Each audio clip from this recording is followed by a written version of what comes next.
প্রতি বছরের মতো এই বছরও উত্তর চব্বিশ পরগনার বৃহত্তর অশোকনগরের স্বনামধন্য নেতাজি শতবার্ষিকী মহাবিদ্যালয়ের কালচারাল কমিটি আয়োজিত প্রতিযোগিতামূলক সাংস্কৃতিক অনুষ্ঠান সকাল প্রায় 12টা নাগাদ শুরু হয় মহাবিদ্যালয়ের অডিটোরিয়ামে। সাংস্কৃতিক এই অনুষ্ঠানের শুভ সূচনা হয় প্রদীপ প্রজ্বলনের মধ্য দিয়ে। প্রদীপ প্রজ্বলন করেন মহাবিদ্যালয়ের অধ্যক্ষা ডক্টর শতাব্দী বিশ্বাস সহ বিশিষ্ট সাহিত্যিক ও সমাজকর্মী ডক্টর সফিউর রহমান, বিশিষ্ট কবি ও শিক্ষাবিদ শ্রীমতী অর্চনা দে বিশ্বাস প্রমুখেরা। অনুষ্ঠানে প্রধান অতিথি হিসেবে উপস্থিত ছিলেন প্রাক্তন বিধায়ক তথা জেলা পরিষদ সভাধিপতি নারায়ণ গোস্বামী। এছাড়াও উপস্থিত ছিলেন মহাবিদ্যালয়ের প্রাক্তনী বিশিষ্ট শিক্ষাবিদ ও সমাজকর্মী গোরা নট্ট। এদিনের বিতর্ক, তাৎক্ষণিক বক্তব্য এবং কুইজ প্রতিযোগিতার আয়োজন করা হয়েছিল। অনুষ্ঠানের শুরুতেই ছিল ছাত্রছাত্রীদের বেদ গানের সঙ্গে রবীন্দ্রসঙ্গীতের সংমিশ্রণ, যা সকলের মন কেড়েছিল।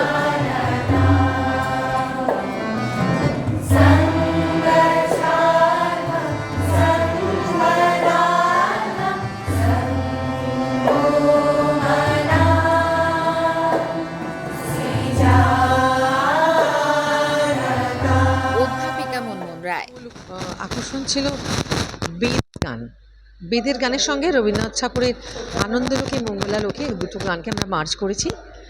আমি এবং মানসী দুজনেই আমরা রিহার্সাল দিয়েছি ছেলে মেয়েদেরকে নিয়ে।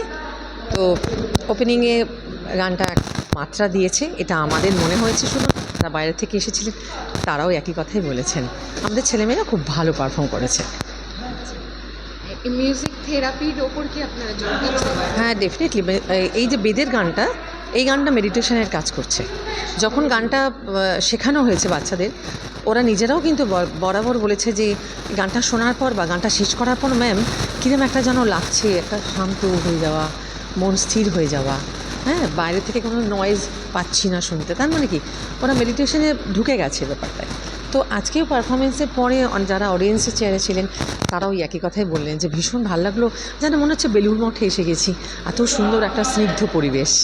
তো আমার নাম মুনমুন রায়। প্রায় 15 থেকে 20 জন ছাত্রছাত্রী প্রতিযোগিতায় অংশগ্রহণ করেছিল। ভবিষ্যতে ছাত্রছাত্রীদের মধ্যে মহাবিদ্যালয়ের প্রতি উৎসাহ উদ্দীপনা আরও বৃদ্ধি করার পাশাপাশি ছাত্রছাত্রীদের মধ্যে হলিস্টিক ডেভেলপমেন্টই মূল উদ্দেশ্য জানালেন মহাবিদ্যালয়ের সাবকমিটি, কালচারাল কমিটি এবং ডক্টর আইকিউএসির উদ্যোগে একাডেমিক এবং কালচারাল ইভেন্ট আয়োজন করা হয়েছিল, যেটার মধ্যে কত বছর বলতে ম্যাডাম, এটা কিন্তু আমাদের জন্মলগ্ন থেকে, নেতাজি শতবার্ষিকী মহাবিদ্যালয়ের জন্মলগ্ন থেকেই আমরা আমাদের ছাত্রছাত্রীদেরকে কনফিডেন্স বিল্ডিং, ওদের কনফিডেন্স বাড়ানোর জন্য আমরা করে থাকি। তার মধ্যে এক্সটেম্পোর আজকে যেটা ছিল তাৎক্ষণিক বক্তৃতা যাই বলুন, কুইজ ছিল, ডিবেট ছিল, এছাড়াও ওদের এক্সিবিশন এবং আরও স্টুডেন্ট রিলেটেড বিভিন্ন অ্যাক্টিভিটিস করা হয়ে থাকে। আজকের জন্য শুধুমাত্র ছিল বক্তৃতা এবং ডিবেট।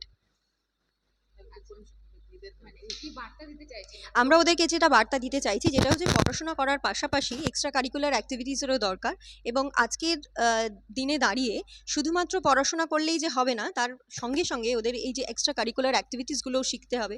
তার সাথে গান, নাচ এবং এই যে কোথাও গিয়ে দাঁড়িয়ে বলা, এবং তার সাথে সাথে তাদের ক্রিয়েটিভিটি লেভেল বাড়ানো, এইগুলোর মধ্য দিয়ে তাতে যাতে হলিস্টিক ডেভেলপমেন্ট হয়, সেটার জন্য আমরা চেষ্টা করে যাচ্ছি নিয়ত।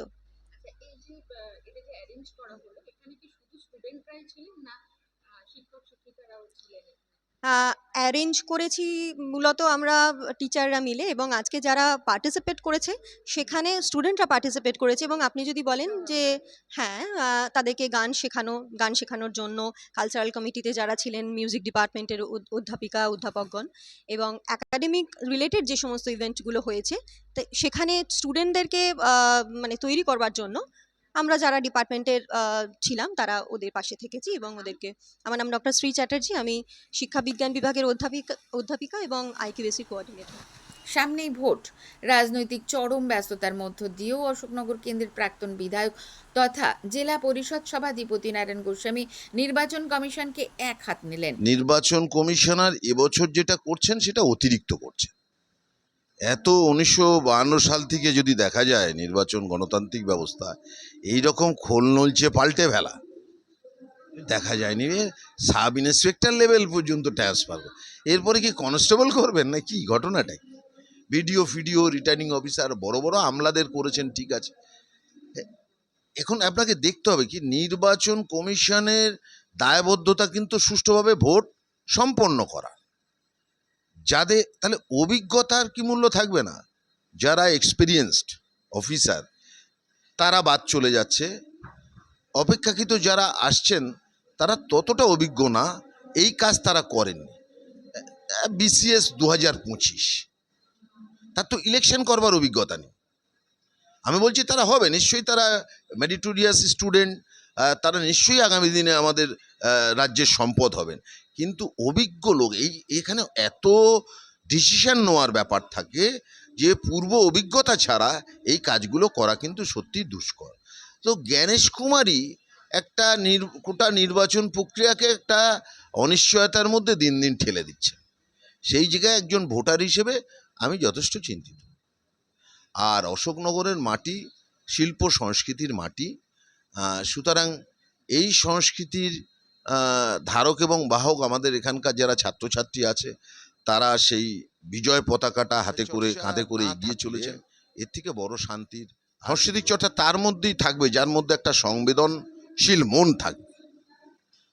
একটা অনুভব করবার মন যদি না থাকে, তাহলে শিল্প বলুন, সংস্কৃতি বলুন, বা অন্য কোনো কলার বিষয়ে বলুন, প্রথমেই হচ্ছে পড়াশুনোটা আগে ভালো মন দিয়ে করতে হবে, এবং পাশাপাশি নিজের এই যে পছন্দের যে হবি, বিভিন্ন এখানে এটা একটা ট্রেন্ড, মানে কোনো না কোনো কিছু নিয়ে মানুষ থেকে যায় এবং সেগুলো খুব মানে গ্রহণযোগ্য বিষয়, তার মধ্যে থেকে আনন্দ নিতে হবে যাতে পড়াশুনোয় মনোনিবেশ করতে আরও সাহায্য। রাজনৈতিক এরকম ব্যস্ততা তার মাঝখান দিয়ে ছবি রিলিজ, এটাকে কিভাবে দেখছেন? না, এটা তো আমি এই সমস্ত শুটিং ফুটিং আজ থেকে 5-6 মাস আগে হয়ে গেছে, কিন্তু লাস্ট আমি ঠিকই করেছিলাম 6 মাস এই ধরনের কোনো অনুষ্ঠানের সঙ্গে যুক্ত হব না।